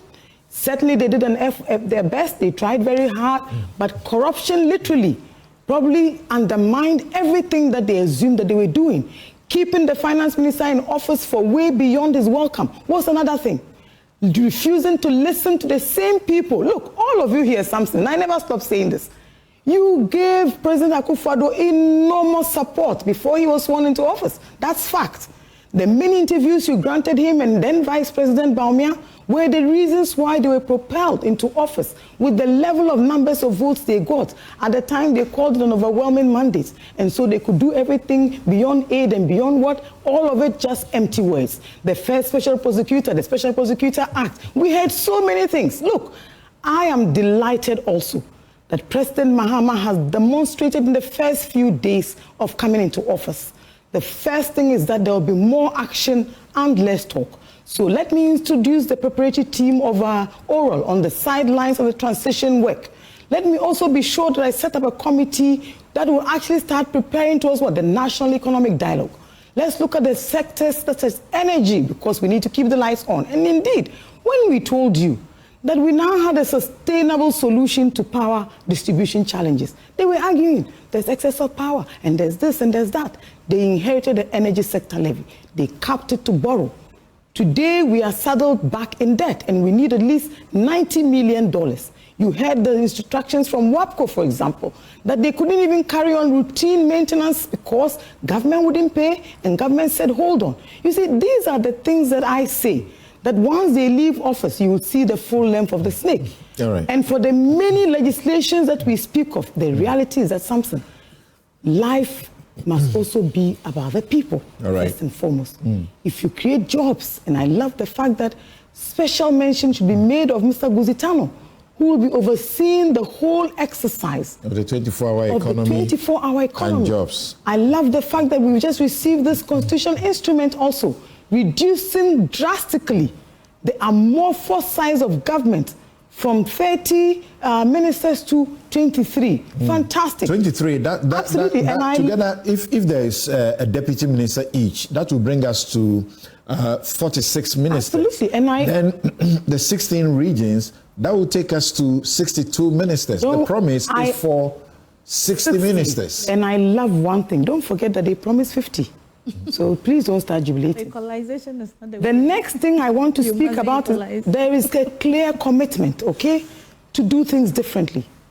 Very clear commitment. The president is not going to do the 60 he promised. He has also just told you that I've reduced the number of ministries from 30 to 23. You see, look, for the levels of support that all of you gave to that failed administration, I will expect that you will all allow President Mahama to lead in the manner that he has promised.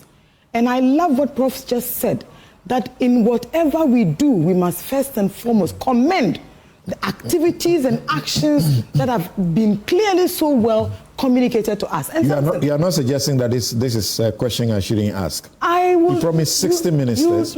You see, he promised 60 ministers. I will tell you one thing. From how it is going, I suspect it's going to get to 62. Samson, there are some ministers and ministries that do not need deputies. You see, I don't want us to, let's look at the sides of the conversation that actually will impact the lives of the people of Ghana, okay? I believe that not every ministry, and in fact, I'm happy to, look, you guys are deputy ministers who never even saw a piece of paper. This is what we are talking about. And not every ministry. Not every ministry needs a minister. We don't realize that. Let's be very honest. The president is by the sorry. Prof. Of course. I will allow you to do that. The president is a minister for all ministries. Thank you. And that's why the constitution limits the cabinet ministers to 19. Beyond that, the president can be a minister for every ministry. And so there are some ministries by their structure. You don't need a minister. We have 8 ministers. The chief directors do all the work. Ministers provide policy direction and coordination. The president can decide to assume direct responsibility. So we sometimes create the impression that we need too many ministers. We frankly don't need them.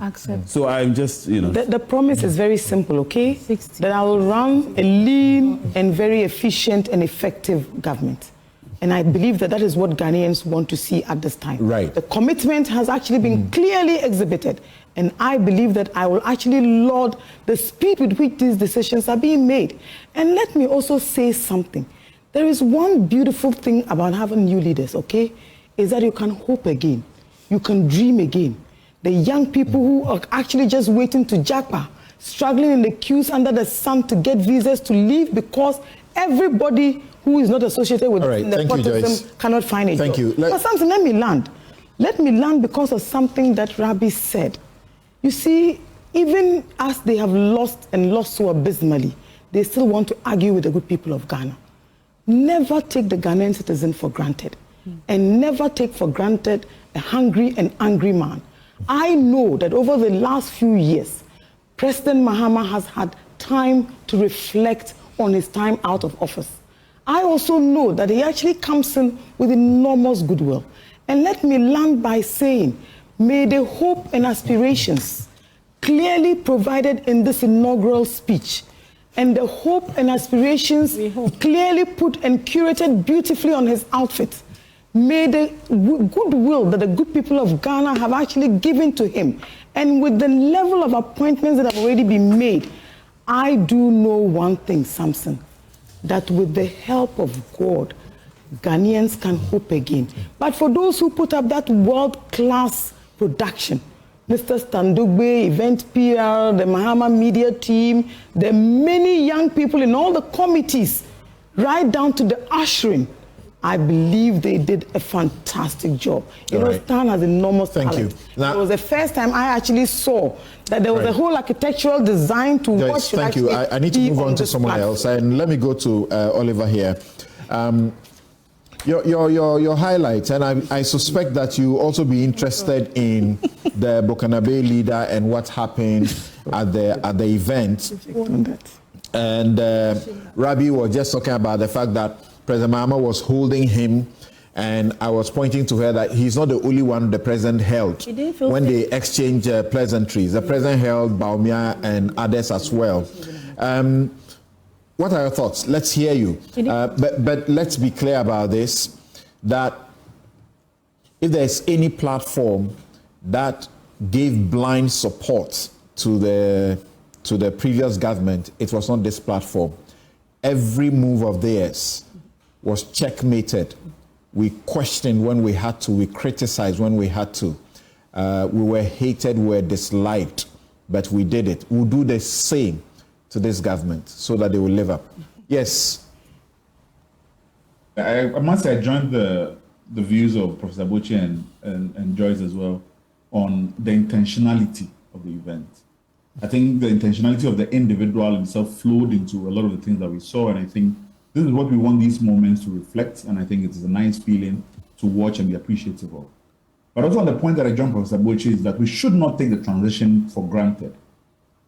And if we do that, we would have discounted, in fact, some of the lived experiences we have seen to this point and some of the conversations that have happened. We should not forget that some of the top CSOs in this country held an event where they were begging essentially that there should be no coup in this country. UB Citizens was formed in the fear that coup was imminent. That the past administration has tinkered so much with the Fourth Republic that we had gotten to the point that people were actually afraid that we might lose it.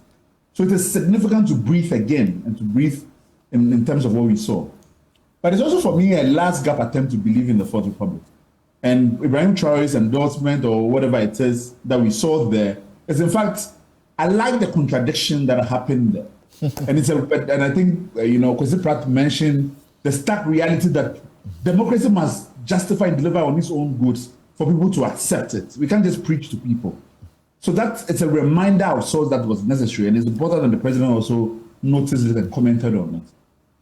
But one of the things that is also important is also the foreign gestures that I saw.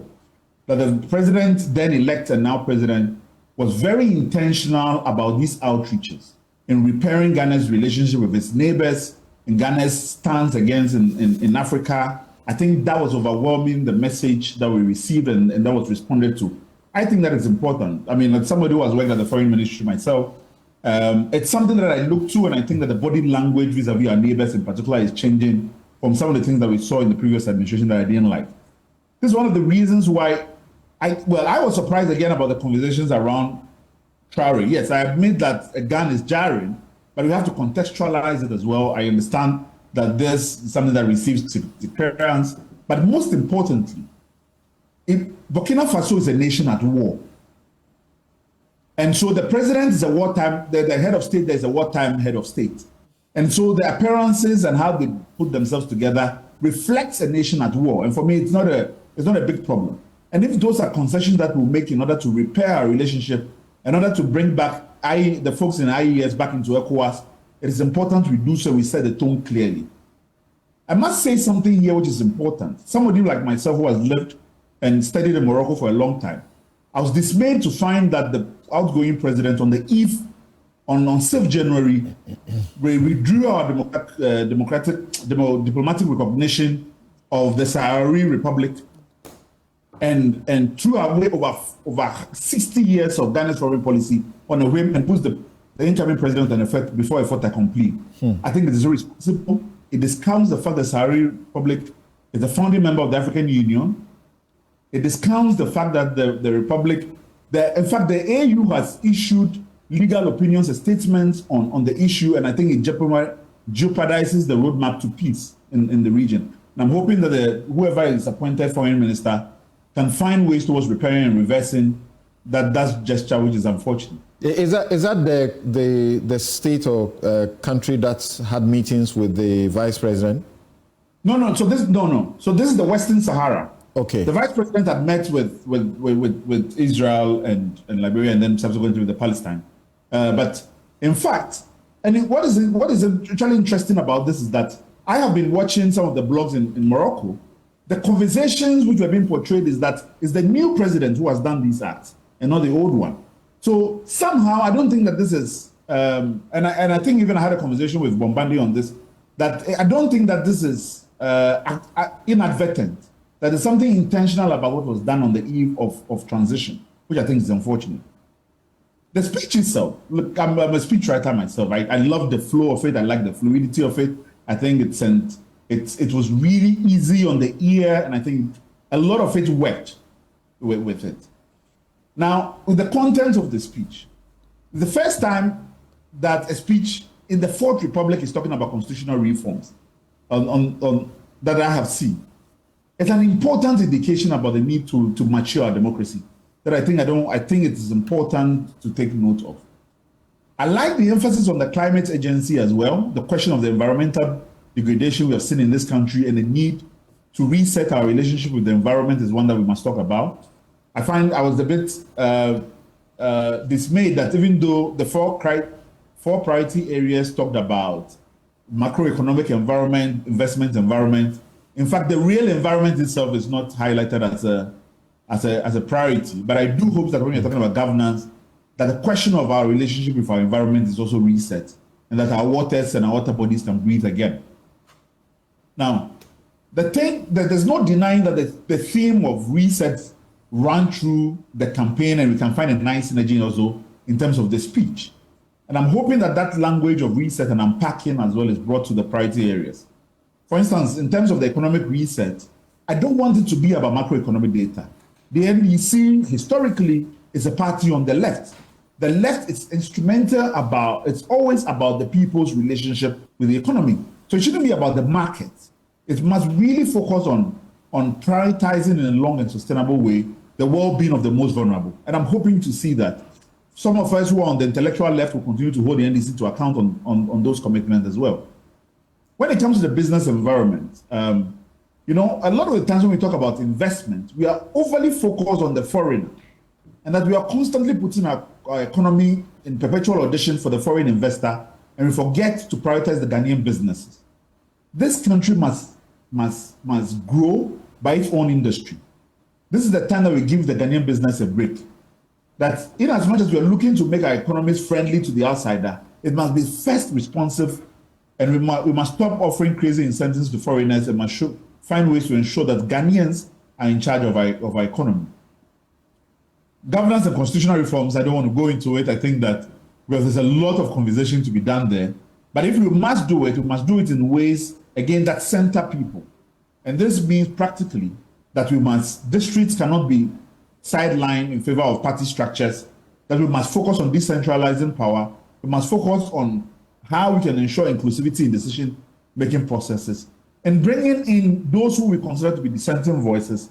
There's something called the 10th man principle, that every time we are drawing a boundary, we must ask ourselves, what does the person who disagrees think? We must make room for dissent, which we haven't seen in the past, and I hope that that reforms the way in which we view governance. On accountability and corruption, and Professor Sari talked about this, which is the government's relationship with the truth. If you go to my Twitter, something I highlight always is, what is government if words have no meaning?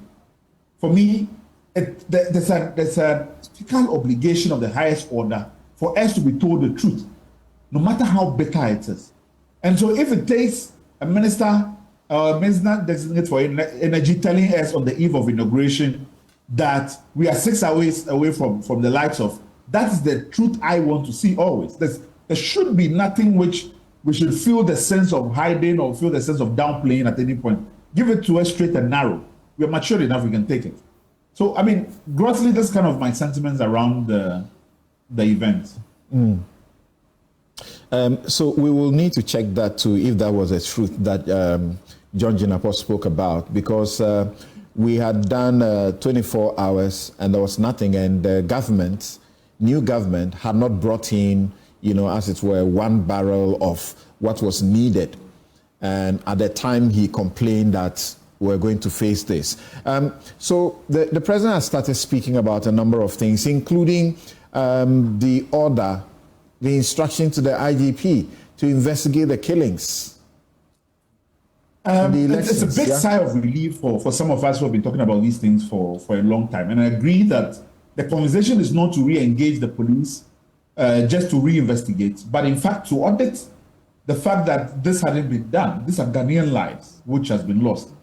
And when we're talking about killings as well, we've talked about Ayawaso as well. I don't want us to only focus on killings that are connected with elections, even as important as they are. I'm talking also about Ejura, for instance. Ejura, that nothing was taken in the same vein. There was a commission and steps were not taken in connection with it. We are demanding for the president to look back into the Ejura killings. We are demanding that the president look at the treatment of protesters under the former administration.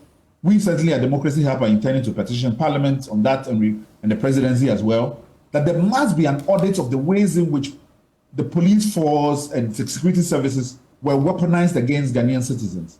That is also part of the reset, for us to trust again and believe that if we do our duties as active citizens, the state will not be weaponized against us. So those are some of the things that we are hoping that the president continues. For people like you, how do you feel seeing the police act helpless in front of people who are, locking up offices and putting up conduct that is obviously criminal?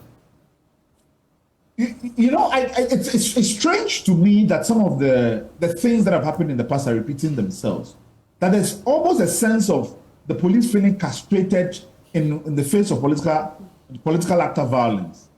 And that's one of the things that perhaps they're reading the body language of politicians, but clearly this presidency is telling us that we're not going to do things as before. And I don't imagine that if the police were to take action, that the president would dissuade them from doing so. I don't want a police system where they have to wait on the presidency instructions to move ahead. Then we don't in fact have a police service. We have security services which serve at the pleasure of the executive. That is worrying to a democracy, I think. Right. Interesting there. So if you want to make a quick, as it were, comments about what we have discussed as far as the inauguration is concerned, you have a minute to do so. We take a break. We return to talk about the botched presidential pardon. Office of the President issued a statement with names asking for consultation with the Council of State for the purposes of pardoning certain persons who have been convicted and are serving various jail terms in the America, in the United Kingdom, elsewhere. Presidents, particularly at the end of their term, they do these gifts during holidays in our country, during Christmas. This is done. It looks like this time round, that will not happen because the statement was issued. There was such a heavy public backlash, and another statement was issued from the presidency saying the president had not given any pardon. Well, what is the effect of what the president intended to do? And then after that, we will look at the Professor Stephen Kweku-Asare's petition for the removal of the Chief Justice, which the President, together with the Council of State, he tells us under the statement, under his signature, that they find that there's no merit in the petition and therefore is being dismissed. Is that the end of that petition? Right. Professor Bochi, right, so we take a break, we return, and we go to the issue of the presidential pardon.